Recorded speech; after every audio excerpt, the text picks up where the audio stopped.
আসসালামু আলাইকুম। দশম শ্রেণীর সুপ্রিয় শিক্ষার্থীবৃন্দ, সম্মানিত অভিভাবক এবং যারা আমাদের এই অনলাইন ক্লাস দেখতেছেন, সকলকে আমাদের ক্লাসের পক্ষ থেকে সুস্বাগত। দশম শ্রেণীর যারা বিজ্ঞান বিভাগের ছাত্রছাত্রী, তোমাদের ক্লাস এখন হবে রসায়নের চতুর্থ অধ্যায় থেকে আমরা পড়া শুরু করব। যদিও তোমাদের এই অধ্যায়গুলো ইতিপূর্বে একাধিকবার পড়া শেষ হয়েছে, তারপরও আমাদের এই অধ্যায়গুলোর উপরে আরও বিস্তারিত জানার জন্য বা আমরা হয়তো বা যখন প্রথম পড়ি তখন দেখা যাচ্ছে কিছু গুরুত্বপূর্ণ ইম্পর্টেন্ট টপিকসগুলো পড়ি, কম গুরুত্বপূর্ণ টপিকসগুলো আমরা এড়িয়ে যাই। যখনই আমাদের পরবর্তী যখন রিভিশনের সময় আসে তখন দেখা যাচ্ছে আমাদের ওই গুরুত্বপূর্ণ এবং কম গুরুত্বপূর্ণ সবগুলো আমরা রিভিশন সমানভাবে দেওয়ার চেষ্টা করি। সেই হিসেবে আজ আমরা চতুর্থ অধ্যায়ের একেবারে শুরু থেকে যত জ্ঞানমূলক অবজেক্টিভ যা যা আছে সকল বিষয়ে আমরা পড়ে সেটা সমাধান করার চেষ্টা করব।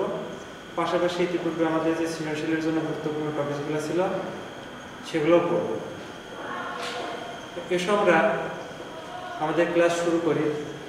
ক্লাসের শুরুতেই যেহেতু আমি বললাম যে আমাদের অবজেক্টিভ জ্ঞানমূলক অনুধাবন বিভিন্ন যে প্রশ্ন আমাদের আসে সেইগুলো আমরা এখান থেকে শেষ করব। সেই জন্য তোমাদেরকে অবশ্যই বলবো তোমরা তোমাদের বইটি সঙ্গে রাখবে। বই, খাতা, কলম, হাইলাইটার সবই তোমরা সামনে নিয়ে বই থেকে আমরা যা যা পড়বো, যে যে টপিকসগুলো এখানে বলবো সবই তোমরা বই থেকে দাগাবে এবং আন্ডারলাইন করবে। আমাদের পড়ায় এসব প্রবেশ করি। আমরা পড়ব চতুর্থ অধ্যায় পর্যায় সারণী। পর্যায় সারণী অধ্যায়টি আমাদের খুবই গুরুত্বপূর্ণ। বিশেষ করে রসায়নের এই পর্যায় সারণী যেটা আমরা পড়ি, যে আমরা রসায়ন পড়ি মূলত কিছু মৌল নিয়ে আমাদের আলোচনা। এই মৌলগুলো থেকে কিছু যৌগ তৈরি হয়। এই মৌল এবং যৌগ এদের কিছু ধর্ম, বিক্রিয়া এগুলা নিয়ে আমরা আসলে পড়াশোনা করি। আসলে মূল কথা হচ্ছে আমাদের যৌগগুলো গঠিত হয় যে মৌল নিয়ে। সেই মৌলগুলোর বৈশিষ্ট্য, তাদের রাসায়নিক এবং ভৌত ধর্ম, এই সকল বিষয়গুলো খুব স্পষ্টভাবে ধারণা অর্জন করার জন্য এই পর্যায় সারণী অধ্যায়টি আমাদের জন্য গুরুত্বপূর্ণ।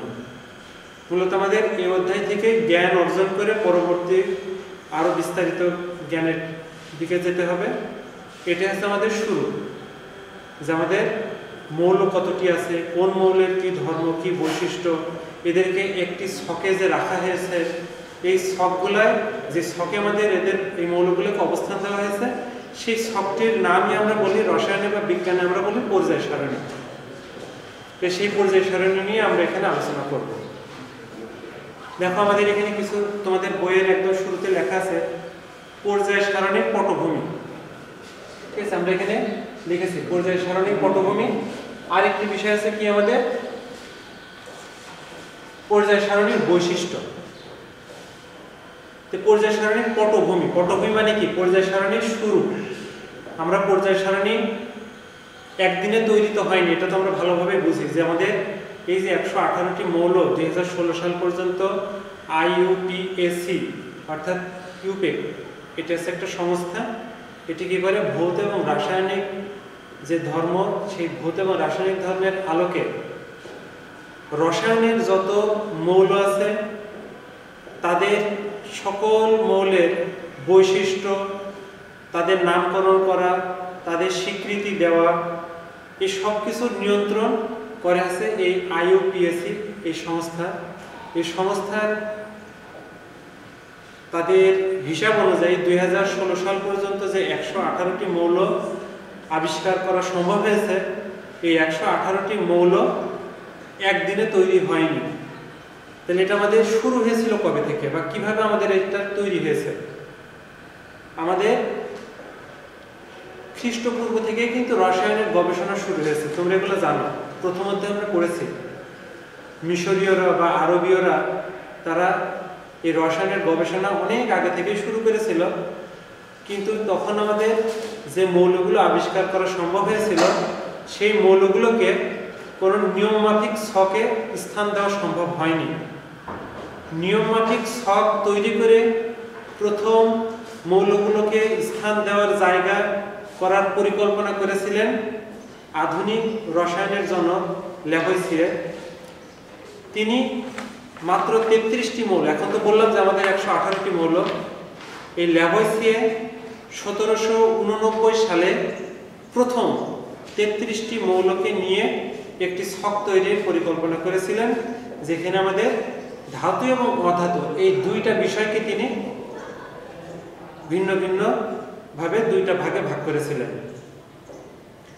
পরবর্তীতে তিনি কি এই যে আমাদের বললাম যে 1789 সাল, এরপরে আমাদের 1789 সালে কে বিজ্ঞানী আছে ল্যাভোইসিয়ে ধাতু এবং অধাতু এদেরকে ভাগ করেছিলেন মাত্র 33টি মৌল। ঠিক আছে, 33টি মাত্র মৌল।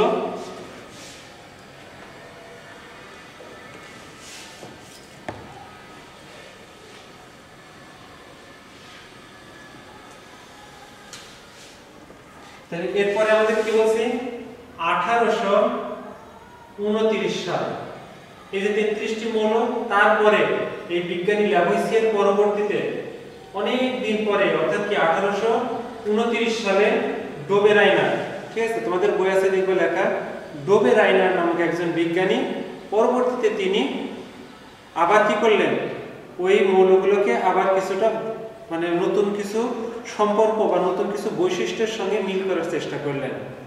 তিনি দেখলেন যে আমাদের যে কোনো 3টি মৌল একটি ধর্মের মিল প্রদর্শন করে।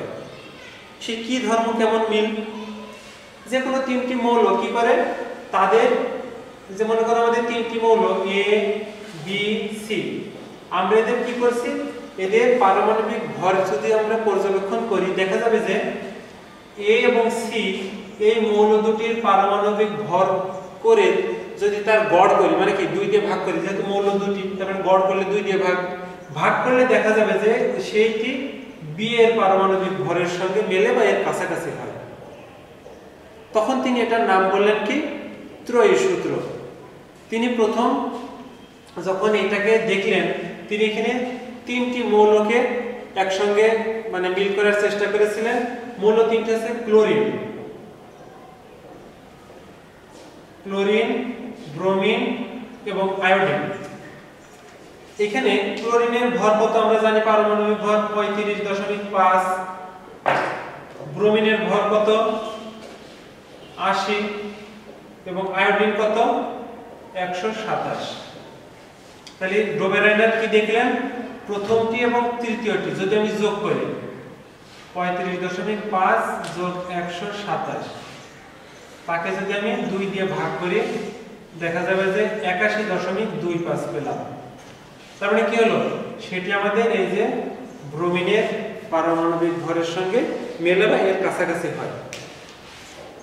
এছাড়াও আমরা আরো দেখতে পাই যেমন লিথিয়াম, সোডিয়াম, তারপরে তোমার আছে পটাশিয়াম, এখানেও আমরা এই মিলটা দেখতে পাই যে লিথিয়ামের কত 7 এবং পটাশিয়ামের 39 ভর। এটা হচ্ছে পারমাণবিক ভর হিসাব, কিন্তু আমরা এখনো পর্যন্ত পারমাণবিক ভরেই আছি।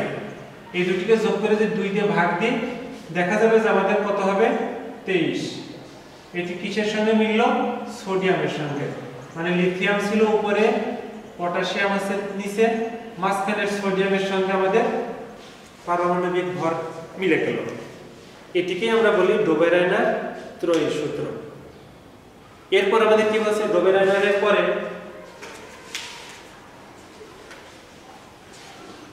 এরপর আসছে আমাদের নিউল্যান্ড, অপর বিজ্ঞানী, তার নাম হচ্ছে আমাদের নিউল্যান্ড। তিনি 1864 সালে একটি তত্ত্ব দিলেন বা একটি সূত্র বললেন। ডোবেরাইনার যেমন একটা সূত্র বলেছিল, নিউল্যান্ড ওই একই ধরনের একটি সূত্র বলল। তিনি কি বললেন, তিনি অনেক গবেষণা করে দেখলেন যে কোনো একটি মৌলের আমরা যদি মৌলগুলোকে পারমাণবিক ভর অনুযায়ী সাজাই, ছোট থেকে বড় অনুযায়ী যখন সাজাবো, যেটা আমাদের সবচেয়ে ছোট যে মৌলটা পেলাম, যে কোনো আমাদের মৌল থেকে আমি শুরু করব।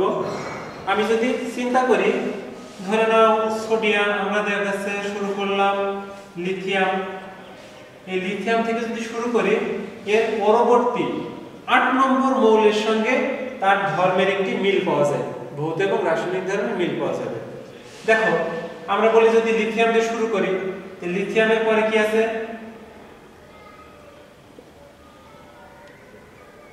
বেরিয়াম, বোরন,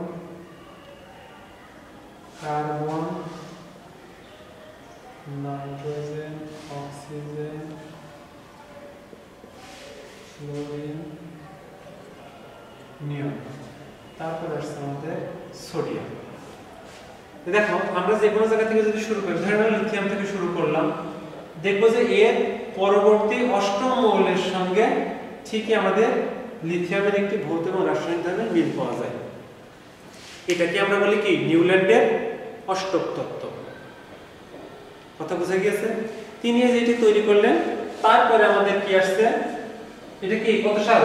1864 সাল। এরপরে আমাদের অনেক গুরুত্বপূর্ণ একটি ঘটনা ঘটলো 1869 সালে। বিজ্ঞানী মেন্ডেলিভ তিনি একটি ছক তৈরি করলেন। আমরা ওই যে বলেছিলাম যে আমাদের ল্যাভয়েসিয়ার শুরু করেছিল 33টি মৌল নিয়ে, আর মেন্ডেলিভ যখন শুরু করলেন সেখানে আমাদের মৌল ছিল 63টি। দেখো আমাদের এই যে কত দিনে আরো কিছু মৌলের সংখ্যা, 30টি মৌলের সংখ্যা বৃদ্ধি পেল। এইখানে তিনি একটি ছক তৈরি করেছিলেন, যে ছকে আনুভূমিক সারি, আনুভূমিক মানে কি ভূমির সাথে সমান্তরাল, এরকম আমাদের আনুভূমিক সারি ছিল আছে তোমার 12টি, এবং উলম্ব মানে এরকম খাড়া, মানে পর্যায় ছিল আমাদের 12টি, আর খাড়া এটা ছিল আমাদের 8টি। এরকম একটা ছক তিনি তৈরি করলেন, যে ছকে এই 63টি মৌলকে অবস্থান দিলেন। কিভাবে? তাদের পারমাণবিক ভরের সাথে সম্পর্ক রেখে। যে সবচেয়ে ছোট পারমাণবিক ভরকে তিনি আগে জায়গা দেবেন, ক্রমান্বয়ে কি হবে, পারমাণবিক ভর যত বৃদ্ধি পাবে পরবর্তীতে গিয়ে সেই মৌলটি জায়গা পাবে। ছোট পারমাণবিক ভর আগে জায়গা পাবে, বেশি পারমাণবিক ভর তারপরে জায়গা পাবে। তিনি এইভাবে পারমাণবিক ভরের ক্রমানুসারে মৌলগুলোকে কি করলেন, মানে পর্যায়ক্রমে সজ্জিত করলেন। সেইখানে 4টি মৌল, মানে 4টি বক্স ফাঁকা ছিল। আর তিনি কি করেছিলেন, এই 4টি মৌল সম্পর্কে ভবিষ্যৎবাণী করেছিলেন। এটি কিন্তু এই মেন্ডেলিভের যে পর্যায় সারণী, তার একটি অত্যন্ত গুরুত্বপূর্ণ সাফল্য, যে তিনি যে ভবিষ্যৎবাণীগুলো করেছিলেন, যে আমি 4টা বক্স ফাঁকা রাখলাম, এই 4টা বক্সে কোন কোন মৌল অবস্থান করবে তিনি তাদের বৈশিষ্ট্য বলে গিয়েছিলেন। কিভাবে বলতে পেরেছিলেন? এই যে ওই গ্রুপের মৌলগুলোর বৈশিষ্ট্য গবেষণা করে, যে এই গ্রুপে যত মৌল হবে সবাই এই ধর্মেরই হবে বা এই বৈশিষ্ট্যই হবে।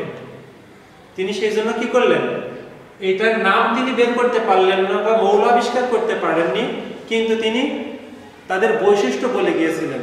এই কারণে পরবর্তী বিজ্ঞানীরা যখন আরো মৌল আবিষ্কার করলো, তখন তাদের জন্য ওই মৌলগুলোকে আবিষ্কার করা সহজ হয়েছে। এটা কিন্তু তার একটা যে পারমাণবিক যে তিনি যে একটি পরিবেশনী তৈরি করলেন, যে ভবিষ্যৎবাণী করলেন, এটি তার জন্য একটি অত্যন্ত বড় সাফল্য হিসেবে রসায়নে ধরে নেওয়া হয়। তাহলে এবার আসছে আমাদের মেন্ডেলিভ। তাহলে মেন্ডেলিভের পরবর্তীতে এই যে তখন তো ছিল 63টি, আমরা এই যে বলছি যে মেন্ডেলিভ যখন এই পরিবেশনী তৈরি করলেন, তখন তো পারমাণবিক ভর অনুযায়ী তিনি সাজাচ্ছেন। এরপর আমরা বলছি কি, পরবর্তীতে হেনরি মোসলে নামক একজন বিজ্ঞানী তিনি কি করলেন, হেনরি মোসলে তিনি পারমাণবিক সংখ্যা আবিষ্কার করলেন। পারমাণবিক সংখ্যা আবিষ্কার করার পরে পরবর্তীতে আমাদের কি হলো, পারমাণবিক ভর না মানে অনুসরণ না করে পারমাণবিক সংখ্যাকে অনুসরণ করলাম। এর কারণটা কি, কেন এই পারমাণবিক এতদিন ধরে বিজ্ঞানীরা পারমাণবিক ভরের সাথে সম্পর্ক রেখে মৌলগুলোর ধর্ম এবং বৈশিষ্ট্য মিল করার চেষ্টা করছিলেন, হঠাৎ করে কেন আমরা পারমাণবিক সংখ্যাতে কনভার্ট হব? সেইখানে আমাদের কিছুটা নিশ্চয় আমাদের পারমাণবিক ভরের ক্ষেত্রে কিছু ত্রুটি দেখা দিয়েছে। সেই ত্রুটিগুলা কি, এই যে মেন্ডেলিভ যখন পর্যায় সারণী তৈরি করলেন 63টি মৌল নিয়ে, সেইখানে একটু ত্রুটি দেখা দিল। কেমন ত্রুটি? ধরে নাও পটাশিয়াম, আর্গন এদের মাঝে একটা ত্রুটি দেখা দিল। কেমন? পটাশিয়ামের ভর কত? 39, আর আর্গন 40। তাহলে আমাদের স্বাভাবিকভাবে কি হওয়ার কথা? পটাশিয়াম আগে আর আর্গন পরে। কিন্তু দেখা গেল যে পটাশিয়ামকে যদি আমি আগে জায়গা দিই তাহলে পটাশিয়াম কোথায় চলে যাবে? নিষ্ক্রিয় গ্যাস যেটি আছে ওই লাইনে চলে যাবে। ওই গ্রুপে যদি যায় তাহলে দেখা যাচ্ছে যে পটাশিয়ামের সঙ্গে ওই গ্রুপের অন্যান্য মৌলের ধর্ম মেলে না। আবার কি হলো? আমি আর্গনকে যদি পরে জায়গা দিই তাহলে আর্গন যেই ছকে যে বসবে ওইখানে কি ঘটবে? ওই ছক যে গ্রুপে আছে সেই গ্রুপের অন্যান্য মৌলের সঙ্গে আর্গনের বৈশিষ্ট্য মেলে না। এই যে একটা ত্রুটি দেখা দিল, তাহলে এখন কি নিশ্চয়ই কোনো একটা সমাধান করা প্রয়োজন। এই ত্রুটির একটা সমাধান দরকার ছিল। আবার ঠিক একই রকম আমরা দেখতে পারি কি আয়োডিন এবং টেলুরিয়াম।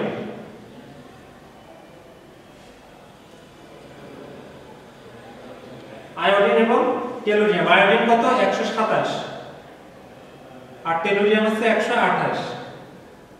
তো দেখো তাহলে আয়োডিন আগে হওয়ার কথা, টেলুরিয়াম পরে হওয়ার কথা। কিন্তু দেখা গেল কি যদি আমরা এদেরকে আয়োডিনকে আগে জায়গা দিই, টেলুরিয়ামকে পরে জায়গা দিই, তাহলে আমাদের আয়োডিনের ওই গ্রুপ এবং টেলুরিয়ামের গ্রুপের অন্যান্য মৌলের সঙ্গে তাদের বৈশিষ্ট্য মেলে না। সেই কারণে আমরা কি করছি? এই যে ত্রুটি যা দেখা দিল মেন্ডেলিভের পর্যায় সারণীতে, এই ত্রুটির সমাধান করার জন্য আমরা কি বলছি? 1913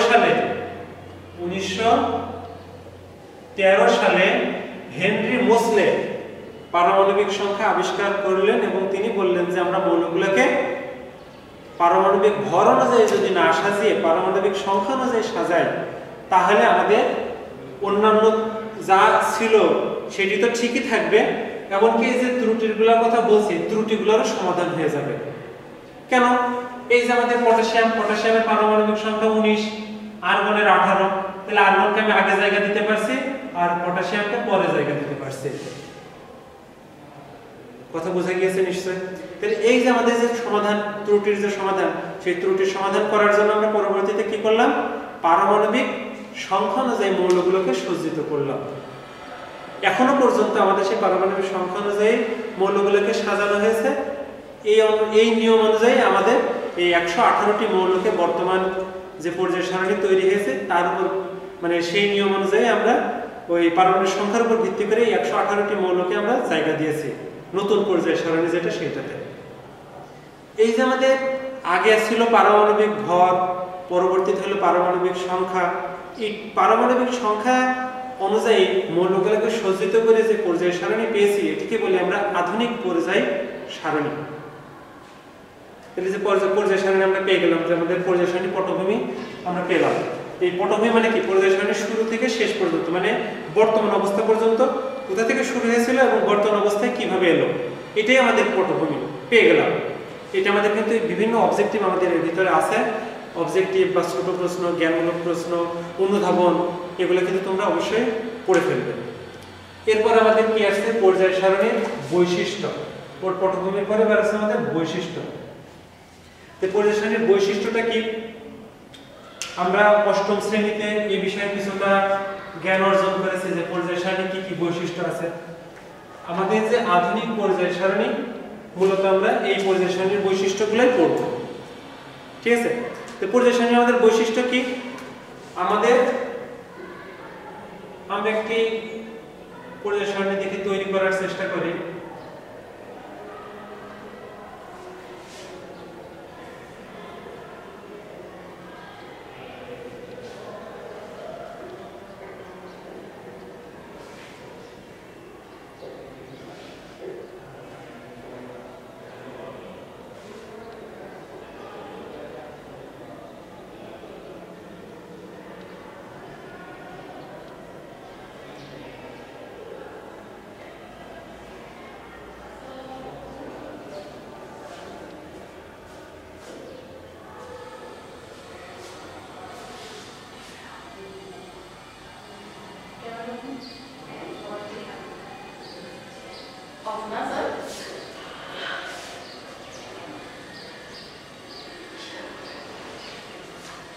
দেখো আমাদের এইটিকে আমরা একটি পর্যায় সারণীর সাথে তুলনা করতে পারি, যে আমরা যে পর্যায় সারণীটা বইয়ে বা তোমাদের বিভিন্ন চার্ট ইন্টারনেটে দেখতে পাও, এই পর্যায় সারণীটা আমাদের মূলত এই জাতীয়।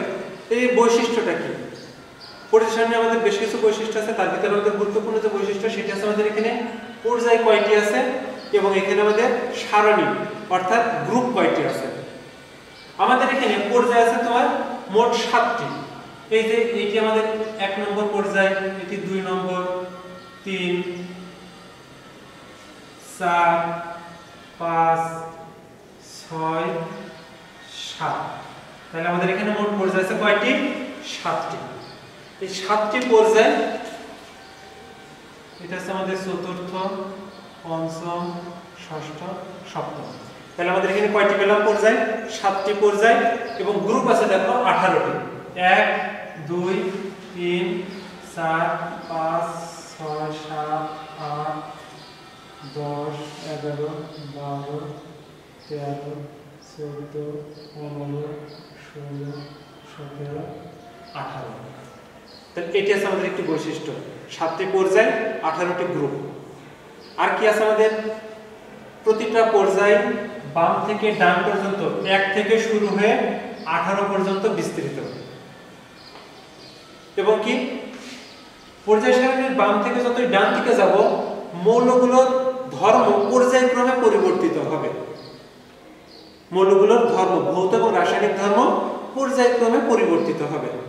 অর্থাৎ কি হলো, আমাদের মনে করো যে এইখানে যে মৌলটি আছে, সেই মৌলের থেকে যতই আমি বাম থেকে ডান দিকে যাব, এই মৌলের সাথে তার ধর্ম এবং বৈশিষ্ট্যের মিল তৈরি হবে। এইটার চেয়ে এইটাই কিছু পরিবর্তন, তার চেয়ে এখানে আরেকটু পরিবর্তন, আরেকটু, এই যে পর্যায়ক্রমে আস্তে আস্তে পরিবর্তন একটু একটু করে চেঞ্জ হবে, হয়ে গিয়ে শেষে গিয়ে দেখা যাবে যে অনেক বড় একটা পরিবর্তন আমরা পেয়ে গেলাম। এটা আছে আমাদের একই পর্যায়ে। কিন্তু একই গ্রুপে যে মৌলগুলো আছে, এই একই গ্রুপের মৌলগুলোর রাসায়নিক এবং ভৌত ধর্ম পর্যবেক্ষণ করলে দেখা যায় যে এদের ভিতরে ধর্মের বৈশিষ্ট্য তেমন কোনো পরিবর্তন নেই, বৈশিষ্ট্যগুলো কাছাকাছি। এটা আমাদের একটি বৈশিষ্ট্য পর্যায় সারণী। এইখানে এই 3 নম্বর গ্রুপে 6 এবং 7, এই দুইটা জায়গাতে আমাদের 15টি মৌলের অবস্থান দেওয়া হয়েছে। 15টি মৌল। এখানে আমাদের কত আছে? এই একটাকে বলছি আমরা ল্যান্থেনাইট গ্রুপ। 15টি মৌলকে একসঙ্গে নিয়ে বলি কি ল্যান্থেনাইট সিরিজ বা ল্যান্থেনাইট গ্রুপ। আর সপ্তম যে আমাদের পর্যায়ে আছে, সেইখানকার 15টি মৌলকে বলে আমরা অ্যাক্টিনাইট গ্রুপ। এইখানে যে 15টি মৌল আছে, এই 15টি মৌলকে তো এক জায়গায় তো আমরা দেখাতে পারবো না, একটার উপর একটা একটা একটা করে একটা আছে, সুতরাং কি হবে, এক জায়গাতে এটা দেখানো যাবে না। এই কারণে এইখানকার মৌলগুলোকে আমরা নিচে একটা ছক করেছি ল্যান্থেনাইট সিরিজ, এবং এইটার জন্য নিচে আরেকটি ছক আছে অ্যাক্টিনাইট সিরিজ। এই ল্যান্থেনাইট সিরিজে আমাদের যে 15টি মৌল আছে, তাদের পারমাণবিক কত থেকে 57 থেকে 71 পর্যন্ত, বুঝা গেছে? আর অ্যাক্টিনাইট সিরিজে কত আছে? 89 থেকে 103, মানে 103 পর্যন্ত। এখানে 15টি মৌল, এখানে 15টি। এই 15টি মৌলকে আমরা এখানে বক্স আকারে দেখাই, আবার এখানে আমাদের আরো 15টি আছে। দুইটা আমাদের দুই রকমের সারি। এটিও কিন্তু আমাদের পর্যায় সারণীর একটি বৈশিষ্ট্য, যে আমরা ল্যান্থেনাইট এবং অ্যাক্টিনাইট সিরিজগুলোকে পর্যায় সারণীর মূল জায়গাতে অবস্থান না দিয়ে পর্যায় সারণীর নিচে আমরা তাদেরকে নতুন একটি ছকে তাদের অবস্থান দেখাই। এটি আমাদের একটি বৈশিষ্ট্য পর্যায় সারণীর।